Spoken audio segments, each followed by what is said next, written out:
Europe 1. Mais on débute, Alexis, avec ce France-Brésil qui est un grand classique et c'est donc le choc que le groupe F de cette Coupe du Monde de foot féminin va nous offrir tout à l'heure à midi en Australie. Et ce match est déjà crucial pour nos Françaises accrochées 0-0 lors de leur premier match face à la Jamaïque. Et il faut donc enfin lancer ce mondial, mais la tâche ne sera pas simple face aux redoutables brésiliennes.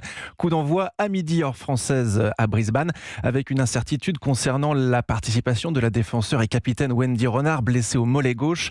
Les Bleus, mal embarqués dans cette Coupe du Monde, jouent déjà une rencontre capitale pour la qualification en huitième de finale. Cyril de la Morinerie. Oui, malgré la pression, les Bleus gardent le sourire. À Brisbane, hier pour l'entraînement, les joueuses d'Hervé Renard ont notamment enchaîné les frappes au but.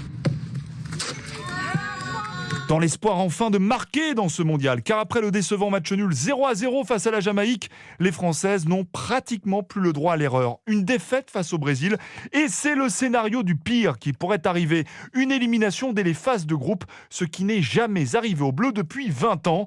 C'est pourquoi le sélectionneur Hervé Renard demande à ses joueuses de ne plus calculer. Une Coupe du Monde, ça se vit intensément.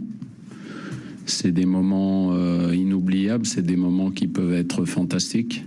Donc il faut se libérer. Et 25 ans après la victoire des hommes d'Aimé Jacquet contre le Brésil de Ronaldo, les joueuses d'Hervé Renard espèrent battre devant 50 000 spectateurs à Brisbane la Seleção de la légendaire Marta, 37 ans.